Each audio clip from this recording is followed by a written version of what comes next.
Hello, everyone. Incredible Mr. E here with another episode here on the CloverCraft SMP. This is episode 4, and as you can see from last episode, we got ourselves a shiny new beacon. And this diamond beacon didn't come without its tolls because I'm a little rough for wear. I need to get cleaned up, and luckily I know just where to go.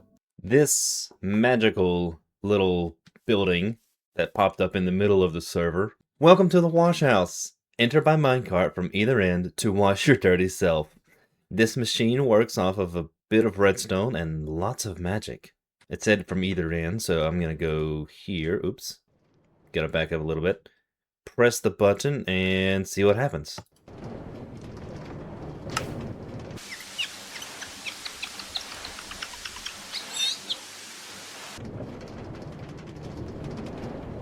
All right, I think it worked.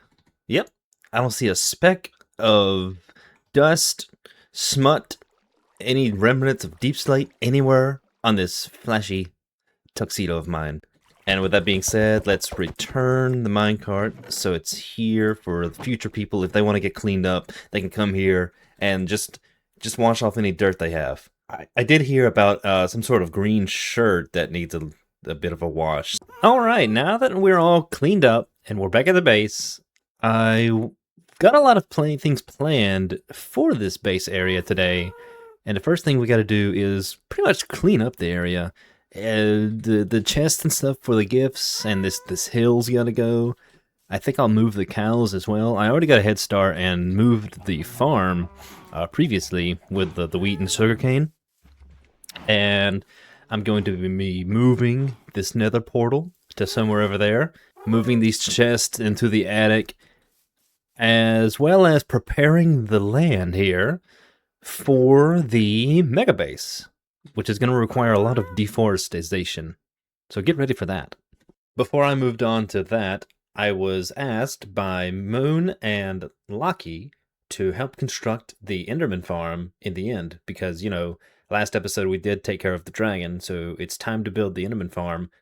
Finally, we can have a reliable source of lots and lots of XP. So here's that process being done in a flashback recording.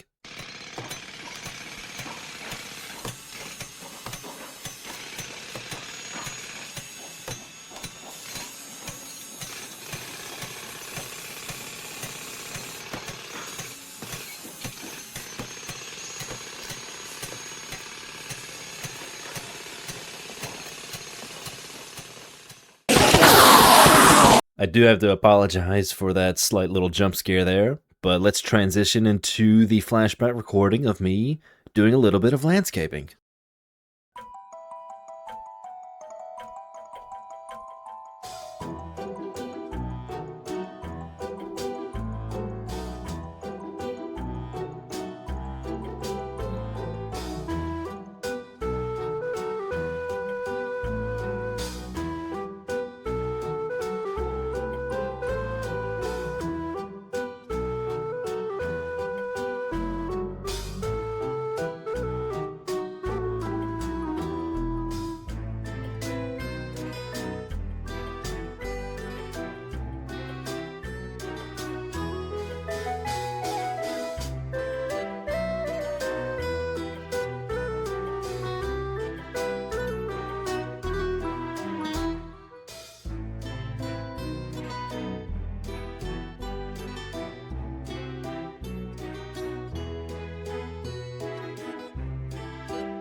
Alrighty, as you can see, I've cleaned up a little bit. I got rid of the gifts, I got rid of half of this hill, I didn't move the cows, and I haven't yet moved my nether portal. That is coming in this episode.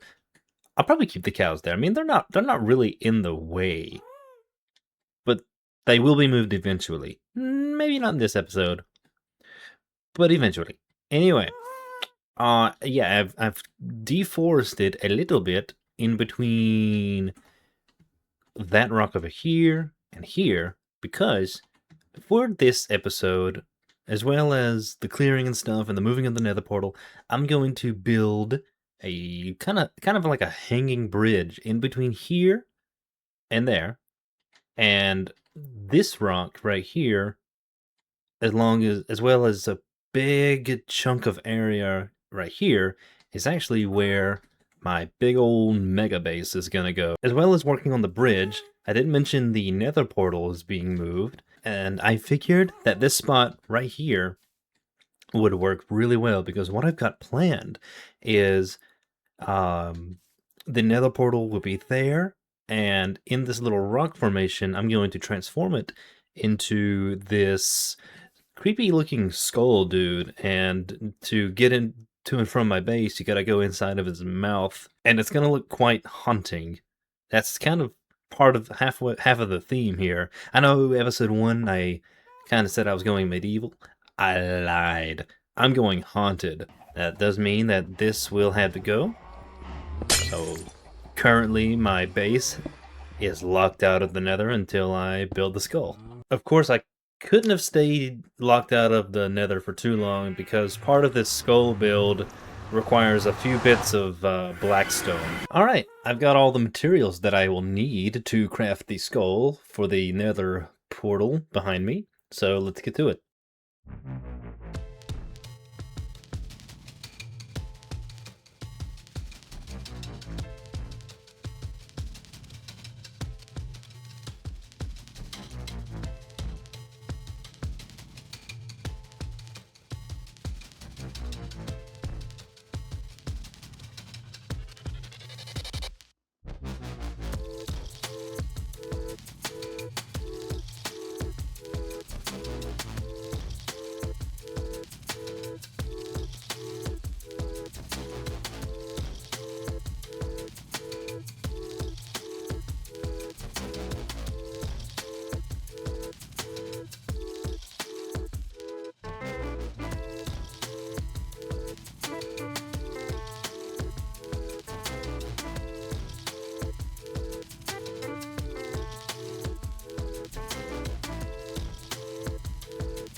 Now, Flashback kind of messed up towards the end of the export, so it didn't really get the final touches of the nether portal, but here is what it looks like.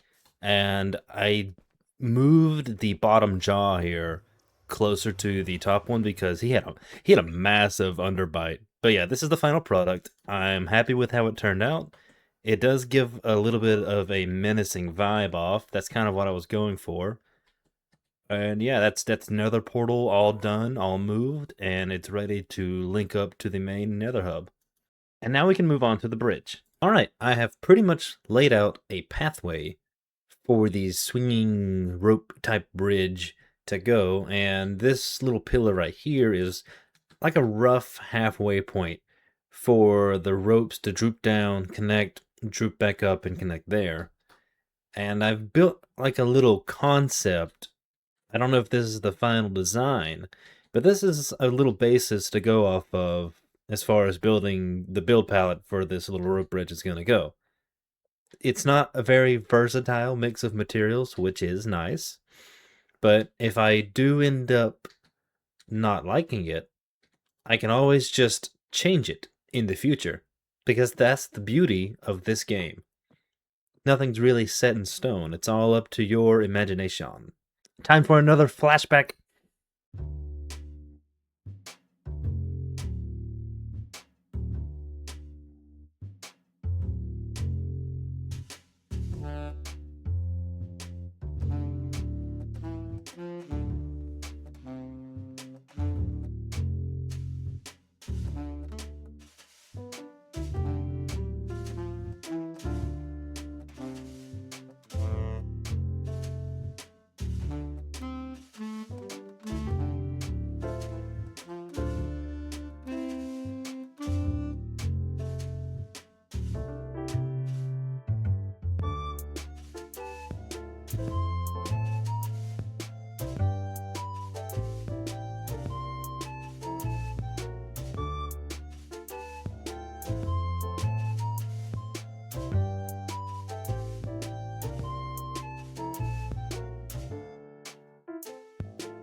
And just like that, the bridge has been constructed. You know, I really gotta remember to use that guy for building more often because he really did come in handy when building this thing. I did not feel like standing on dirt pillars the entire time, so I'm glad that Mojang added those guys. They're awesome. But anyway, on top of these stone pillars here, or deep slate pillars, I went along and added some soul lanterns across the way just to light it up. Nothing spawns up here. Nothing gets anyone that's trying to cross. We wouldn't really want that. That wouldn't look good. Um, so now that the bridge has been connected, this little landscape here is all ready for the mega base. But I won't get to it now. But that seems like a good start for episode 5.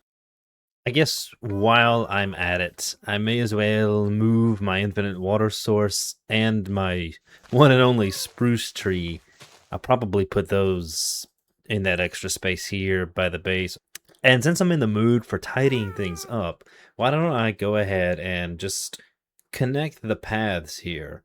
And since I'm going to go ahead and get rid of this hill anyway, I could connect this there, and then maybe do like a little circle here, maybe a little centerpiece. I don't know. I'll think of something. But it definitely needs to sprout out and connect there, and then another sprout and connect down to the fancy new nether portal that we've built earlier in the episode. I think I've had just about enough flashback for one video, so I'm going to stick with progress updates for the rest of this video.